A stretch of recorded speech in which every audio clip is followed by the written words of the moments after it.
Liberty Group, whose products include accident cover, life insurance, funeral benefits and income protection, have been hacked. An unknown party has breached its infrastructure and is demanding that the company pay them. Liberty has issued a statement confirming this and says it's taken extraordinary steps to try and secure systems. Consumers who have policies with Liberty were contacted on Saturday evening at around 9 p.m. but have not yet been told to what extent their personal information has been compromised.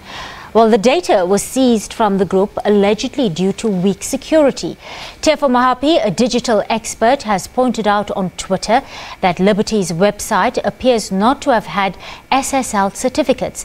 A secure sockets layer is a type of technology that ensures that a consumer's data is protected and remains private when it's passed between their browser and a company server.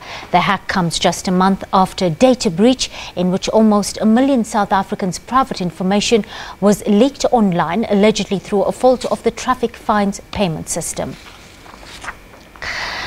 Well, for more on that story, we're joined on the line by tech expert, that's Arthur Goldstuck, is joining us now on the line from the Mother City. Good afternoon, Arthur. Always a pleasure to have you on the SABC News Desk. Good afternoon. Thank you very much. Arthur, this has all the signs of another ransomware attack. Can you just please unpack for us and tell us how a hack like this is pulled off? Well, typically the hackers will use software to try to penetrate the website. There's various ways to do it. One of them is simply to run numerous passwords over the website through a password generator, but there are other more sophisticated tools as well that look for vulnerabilities in the website, looking for directories, for example, that they can access by bypassing the passwords. If the website isn't properly secured, as has been pointed out, if you didn't have a secure certificate, then it becomes a lot easier to access those kind of directories. And eventually you find a way in through the back door, so to speak, and start accessing information that is linked to the website. Now, in ideal circumstances, firstly, the website itself should be secured. It should be on what they call a secure server, so any information passing through it should be encrypted, and it would therefore be almost impossible for a hacker to access individual information. But the second one is that the personal data of people shouldn't be on the same server as the computer housing the main files of the website. And chances are, in this case, the same systems, the same servers housed the directory files and the personal data. Are there some digital experts saying that the Liberty website appears not to have those SSL certificates like you've mentioned? Can you just break it down for those of us who are not as technologically savvy as yourself? What is this technology and what exactly does it do? So SSL stands for a secure socket layer, and it's basic security for a website. It essentially tells you that the website is secure, but what it does, it creates an encrypted link between the server, the computer or the systems hosting the website, and the user, the person with the browser accessing the website. So what you click into the browser and what eventually arrives at the website goes obviously over the internet, and it should be encrypted. That's what the SSL does. So no one can intercept that information.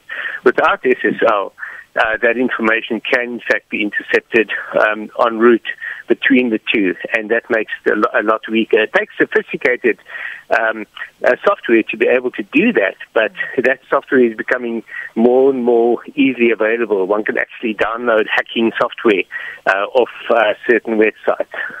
Arthur, we've had several high-profile data leaks recently. One that comes to mind chiefly is the ones leaked from the local traffic fine platform.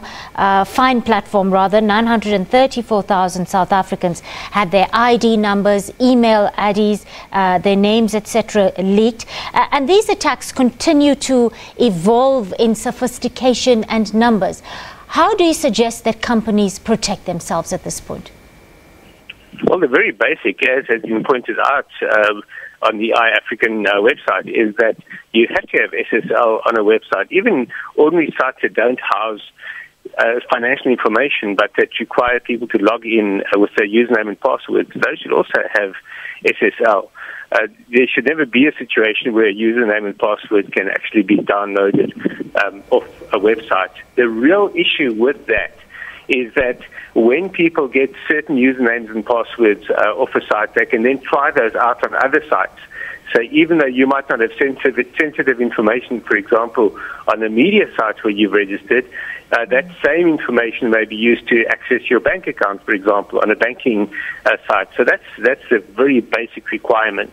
But the other is that you have to have people, especially if you're in a financial institution like this, you have to have teams of people in effect who continually are focused on what are the latest threats and how to protect yourself from those threats. Because if you're not keeping up with where the hackers are, then the hackers are going to get to you. Out of interest, Arthur, what would such an attack cost, and how much time do hackers actually need to plan and affect an attack of this nature? It's hard to say how much it'll cost. The rumor has it that they've demanded millions of rands in ransom to not release the information. But of course, there's no guarantee for Liberty that they won't release the information if they pay that information. The real cost in the long term is if people decide to abandon the companies, cancel their policies because they're scared of being compromised, especially high net worth clients who seem to be threatened by this particular incident. In terms of planning can take anything from days to months, depending on the sophistication of the attack. In this case, it's a single site. Someone clearly came across the vulnerability in the site and decided to do, I think, a quick hack. But in other cases of ransomware, you find that a virus is used or a form of virus to spread the vulnerability across numerous sites and therefore spread the ability to hold sites to ransom. And that's what you saw last year with what they call the WannaCry virus, or the WannaCry hack rather, where hospitals in the UK, for example, were brought to a standstill because their data was encrypted by the hackers. That's a far more dangerous hack. In Liberty's case, there are actually easier ways to almost close the gate, to bolt the door, and to put the lock back on. But every customer of Liberty is going to have to change their passwords at least. Arthur Goldstock, our tech expert, joining us from the Mother City. Thank you for sharing your insights with us right here on the SABC News Desk.